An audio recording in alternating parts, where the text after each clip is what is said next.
Hello students, आप पढ़ रहे हैं क्लास 12 बायोलॉजी। चैप्टर आपका चल रहा है 13। आज हम लोग बात करेंगे चैप्टर 13 की पहली हेडिंग बायोडाइवर्सिटी के बारे में। बायोडाइवर्सिटी क्या होती है, जैव विविधता क्या होती है, इसको हम लोग स्टडी करेंगे। तो आइए स्टार्ट करते हैं बायोडाइवर्सिटी के बारे में। इस चैप्टर का इंट्रोडक्शंस जो था वो हमने पार्ट 1 में कंप्लीट कर दिया है। तो अब हम लोग बायोडाइवर्सिटी के बारे में समझते हैं। आइए स्टार्ट करते हैं।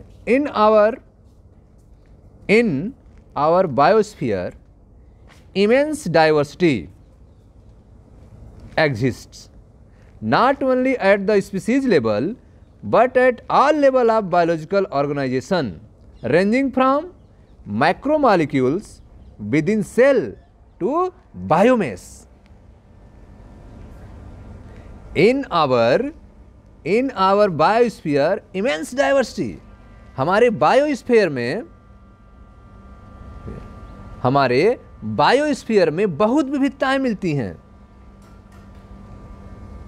In our biosphere immense diversity are heterogeneity, हमारे बायोस्फीयर में बहुत विभिन्नताएं मिलती हैं, हेट्रोजेनिटी मिलती हैं। और यह जो विभिन्नताएं हैं exist not only the species level, यह केवल स्पीसीज लेवल तक ही नहीं मिलती हैं, लेकिन but at all level of biological organization, यह बायोलॉजिकल ऑर्गेनाइजेशन के हर लेवल पर मिलती हैं। Ranging from micromolecules within cell to biomass, यहाँ तक कि इसकी रेंजिंग जो है माइक्रोमॉलिक्यूल्स तक है, सेल्स के अंदर है। तो यह विभिन्नता मैक्रोमॉलिक्यूल्स के रूप में जो कि सेल के अंदर से स्टार्ट है, ठीक है, वह स्पेसिफिक लेवल से लेकर सारे स्पीसीज में पाई जाती हैं। In our biosphere immense diversity or heterogeneity exist not only the species level but at all level of biological organization, ranging from micromolecules within cell to biomass. हमारे जैव मंडल में न केवल जातीय स्तर पर बल्कि जैविक संगठन के सभी स्तर पर कोशिकाओं के बृहत अणु से लेकर जीवों तक बहुत विविधता मिलती है। Biodiversity is the term popularized by the sociobiologist Edward Wilson. Biodiversity is the term popularized by the sociobiologist Edward Wilson। तो आप देख रहे हैं कि बायोडाइवर्सिटी जो शब्द है वह एक सामाजिक जीव वैज्ञानिक सोशियोबायोलॉजिस्ट एडवर्ड विल्सन द्वारा टू डिस्क्राइब द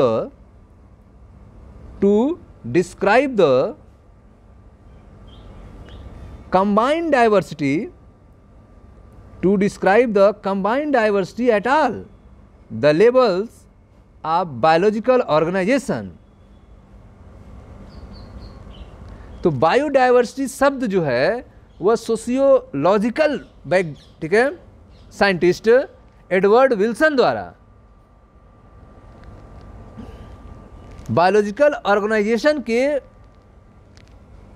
लेवल्स पे उपस्थित डाइवर्सिटी को बताने के लिए प्रचलित किया गया था, बताया गया था। ठीक है, तो biological organization all the levels combined diversity को डिस्क्राइब करने के लिए सोशियोबायोलॉजिस्ट एडवर्ड विल्सन के द्वारा बायोडाइवर्सिटी टर्म को पॉपुलराइज किया गया था, प्रचारित किया गया था। ठीक है, तो आप देख रहे हैं कि जैव विविधता शब्द सामाजिक जीव वैज्ञानिक एडवर्ड विल्सन द्वारा जैविक संगठन के प्रत्येक स्तर पर उपस्थित विविधता को दर्शाने के लिए प्रचलित किया गया है। बायोडाइवर्सिटी, ठीक है, biodiversity is the term popularized by the sociobiologist Edward Wilson. Biodiversity is the term popularized by the sociobiologist Edward Wilson to describe combined diversity at all the level of biological organisation.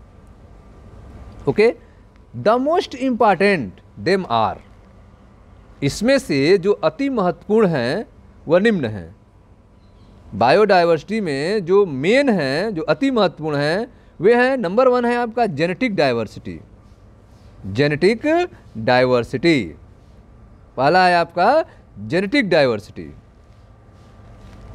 Second है आपका species diversity, species diversity, species diversity. Third है आपका ecological diversity, ecological diversity. ये आपके main diversities हैं। तो आइए एक एक स्टडी करते हैं। नंबर 1 है आपका genetic diversity. A single species might show high diversity at the genetic level over it's distributional range. ठीक है, a single species might show high diversity at the genetic level over it's distributional range. एक single species जो है वह genetic level पर अपने वितरण क्षेत्र में बहुत विविधता दर्शा सकती हैं। A single species might show high diversity at the genetic level over it's distributional range. वह अपने वितरण क्षेत्र में एक सिंगल स्पीसीज जो है जेनेटिक लेवल पे बहुत विविधता को दर्शा सकती है। एक जाति अनुवांशिक स्तर पर अपने वितरण क्षेत्र में बहुत विविधता दर्शा सकती है, डाइवर्सिटी दिखा सकती है। The genetic variation show by the medicinal plant Rauwolfia vomitoria. The genetic variation show by the medicinal plant Rauwolfia vomitoria growing in different Himalayan ranges. तो आप देख रहे हैं कि ये जेनेटिक वेरिएशंस जो हैं वह हिमालय के अलग अलग रीजन में उगने वाले मेडिसिनल प्लांट राउल्फिया वोमिटोरिया के द्वारा दिखाया जा रहा है, जिसमें might be in term of potency and concentration of active chemical.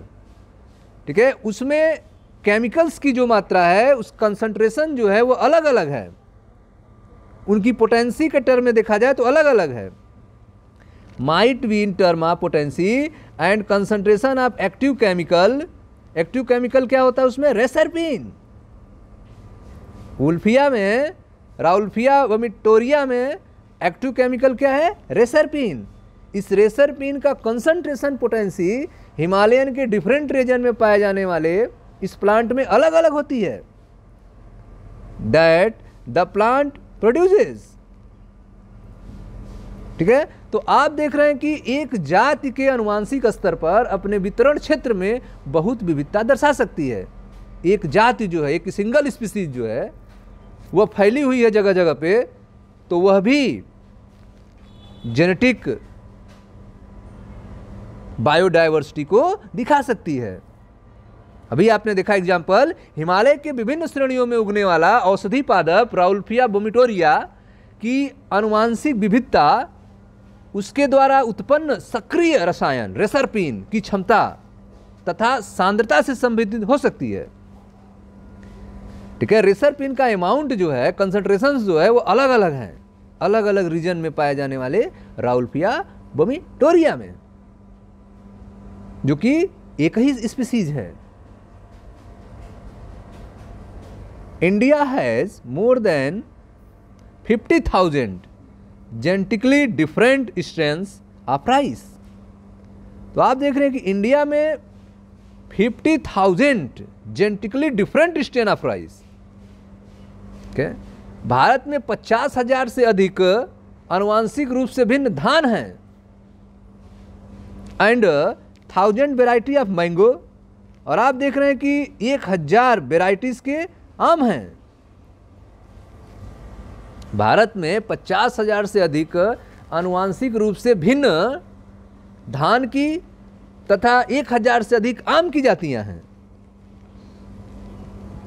तो आप पढ़ रहे हैं जेनेटिक डाइवर्सिटी के बारे में। आपने देखा एक सिंगल स्पीसीज भी हाई डाइवर्सिटी जेनेटिक लेवल पे शो करती है, वह अपने अलग अलग डिस्ट्रीब्यूशन रेंज में, अलग अलग डिस्ट्रीब्यूशन रेंज में एक सिंगल स्पीसीज जो है हाई डाइवर्सिटी शो करती है। जैसे आपने देखा हिमालयन रेंज में पाए जाने वाला राउल्फिया वोमिटोरिया जो है, जिसके अंदर एक एक्टिव केमिकल पाया जाता है रेसरपिन, इसका कंसंट्रेशन और पोटेंसी अलग अलग रेंज में पाए जाने वाले में अलग अलग होती है। इस तरह से इंडिया में 50,000 जेनेटिकली डिफरेंट स्ट्रेन के राइस हैं, 1000 वैरायटी के मैंगोस हैं। ये थे आपके जेनेटिक डाइवर्सिटी के बारे में।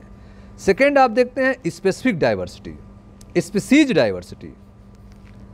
The diversity eight species level, ठीक है, हम लोग स्पीसीज लेवल पे डाइवर्सिटी की बात करें, for example the Western Ghat have a greater amphibian species diversity than Eastern Ghat. तो आप देख रहे हैं जो वेस्टर्न घाट पे एम्फीबियंस के स्पीसीज पाए जाते हैं, उनमें ईस्टर्न घाट के पाए जाने वाले स्पीसीज से अलग डाइवर्सिटी दिखती है, अलग विभिन्नताएं दिखती हैं। ठीक है स्टूडेंट्स, तो आप देख रहे हैं कि the diversity eight species level, ठीक है, विभिन्नता जातीय स्तर पर है। अभी आपने देखा था ऊपर जेनेटिक लेवल पे, अब आप जातीय स्तर पर बात कर रहे हैं। For example the Western Ghat have a greater amphibian species diversity than the Eastern Ghat. ठीक है, वेस्टर्न घाट के जो एम्फीबियन की जातियां हैं, उनकी जो विभिन्नता है, जो डाइवर्सिटी है, वह वेस्टर्न घाट से अधिक है। ठीक है, the Western Ghat have a greater amphibian species diversity than the Eastern Ghat. पश्चिमी घाट की उभयचर जातियों की विविधता पूर्वी घाट से अधिक है। यह स्पीसीज डाइवर्सिटी है आपका। नेक्स्ट है आपका ecological diversity. At the ecosystem level, अगर इकोसिस्टम लेवल पे बात की जाए, at the ecosystem level India for instance with its desert, rain forest, mangroves, coral reefs, wetlands, estuaries and alpine meadow has a great ecosystem diversity than the Scandinavian country like Norway. तो आप देख रहे हैं कि अगर हम ecosystem level पे बात करें तो इकोलॉजिकल डाइवर्सिटी देखने को मिलेगी। ठीक है, अगर इंडिया की बात करें, यह विविधता इकोलॉजिकल लेवल पे, जैसे कि भारत के रेगिस्तान, वर्षावन, mangrove, coral reef, wetland, estuaries, alpine की पारितंत्र जो हैं, वह विभिन्न पारितंत्र की जो विविधता है वह स्कैंडिनेवियाई देश नॉर्वे से अधिक है। स्कैंडिनेवियन कंट्री जो नॉर्वे है उससे अधिक है इंडिया में। Eight the ecosystem level India, for instance, with the desert, rainforest, mangroves, coral reef, wetlands, estuaries and alpine midways has greater ecosystem diversity. India में इकोसिस्टम लेवल पे ग्रेटर डाइवर्सिटी पाई जाती है, किसकी तुलना में? Then Scandinavian country like Norway. ठीक है, स्कैंडिनेवियन कंट्री नॉर्वे की तुलना में इंडिया में इकोसिस्टम लेवल पे ज्यादा डाइवर्सिटी दिख रही है। It has taken millions of year of evolution. प्रकृति में यह समृद्धि जो है, जो जैव विविधता है, को एकत्र होने में लाखों वर्ष लगे हैं। It has taken millions of years of evolution to accumulate this rich diversity in nature. It has taken millions of years of evolution to accumulate this rich diversity in nature. Nature में इस diversity को accumulate करने में, प्राप्त करने में आप देख रहे हैं कि मिलियंस ऑफ ईयर लगे हैं। ये तुरंत नहीं तैयार हुआ है। प्रकृति में इस समृद्धि, यह समृद्धि जो है, जैव विविधता को एकत्र होने में विकास के लाखों वर्ष लगे हैं। But we could loss all that wealth in less than 2 century। लेकिन हम लोग इसको 2 सेंचुरी से कम टाइम में समाप्त कर रहे हैं। जातीय क्षति यदि इसी दर से जारी रही तब हम इस संपदा को 2 शताब्दी से ही कम समय में खो सकते हैं। If the present rate of species losses centuries continue. देखें ध्यान से, it has taken millions of year of evolution to accumulate this rich diversity in nature. प्रकृति की यह जो समृद्ध है जैव विविधता को एकत्र होने में विकास के लाखों वर्ष लगे हैं। But we could loss all the wealth in less than 2 century if present rate of species loss continue.